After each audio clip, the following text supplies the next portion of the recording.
एक बार की बात है, एक छोटा सा राज्य था। उस राज्य में लोग बहुत ही सुखी और ईमानदारी भरा जीवन यापन करते थे। उसी राज्य में एक छोटा सा परिवार था।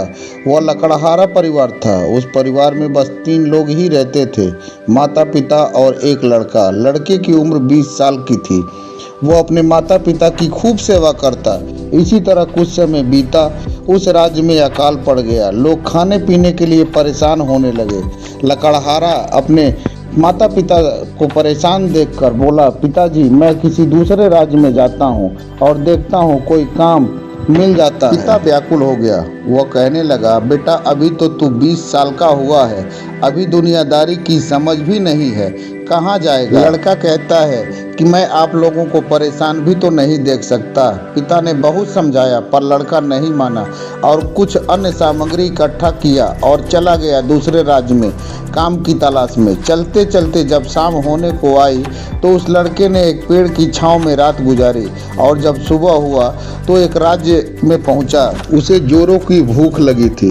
वह अब काम की तलाश में इधर उधर भटकने लगा। इस तरह 2 दिन बीत गया। वह भूखा और थका हारा राजमहल में घुसा। अंधेरा हो गया था। वह रास्ता भटकने के कारण रानी के कक्ष में पहुंच गया। देखा कि वहां भोजन की थाली लगी है। वह लड़का खाने पर टूट पड़ा और खाना खाने लगा।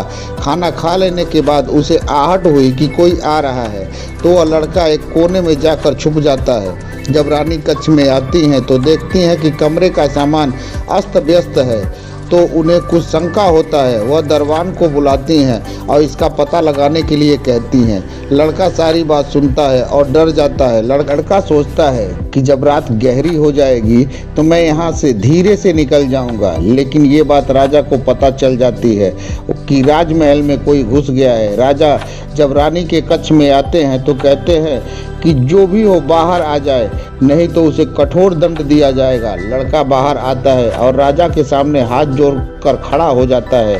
राजा उस लड़के से पूछते हैं, क्या तुम एक चोर हो?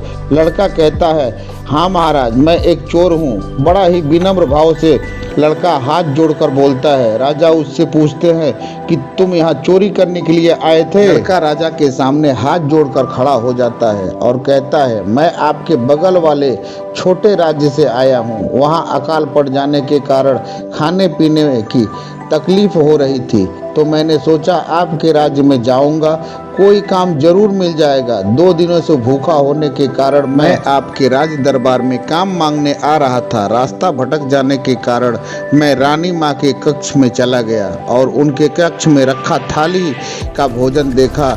मुझसे रहा नहीं गया और मैंने खाना खा लिया। जिस भोजन को मैंने खाया है उस भोजन के पीछे मैंने कोई कर्म और मेहनत नहीं किया है। मैं खाना चोर हूँ। मैं रानी माँ के भोजन को बिना अनुमति के ही खा लिया है, इसलिए मैं चोर हूँ। राजा उसकी बात सुनकर बड़ा प्रभावित हो जाते हैं और राजा उससे कहते हैं, तू चोर तो है पर ईमानदार और संस्कारी चोर है। उसे अपने साथ ले जाते हैं और मंत्री से कहते हैं, इसे कुछ धन हमारे राजकोष से दे दिया जाए। राजा की आज्ञा का पालन होता है। लड़का कहता है, मुझे धन की नहीं, काम की जरूरत है। राजा उस लड़के से कहते हैं, ये धन तुम ले जाओ और कोई व्यवसाय करना। लड़का राजा रानी को प्रणाम करता है और चला आता है। लड़का अपने राज्य में आता है और लोगों की मदद से वहाँ एक नया व्यापार शुरू करता है। लोगों की ज़रूरतों को पूरा करता है। इस तरह वहाँ का एक चहेता बन जाता है।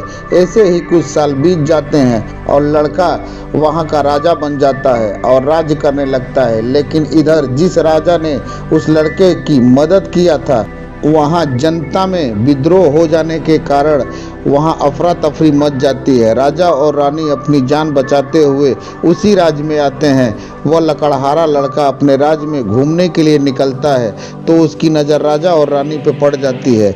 वह उनके पास जाकर रुकता है, उन्हें प्रणाम करता है। राजा और रानी उस लड़के को पहचान नहीं पाते। लड़का जब अपना परिचय और सारा हाल बताता है तो राजा उसे पहचान लेते हैं। वह उन्हें अपने महल लेकर आता है और आदर सत्कार के साथ उन्हें बिठाता है।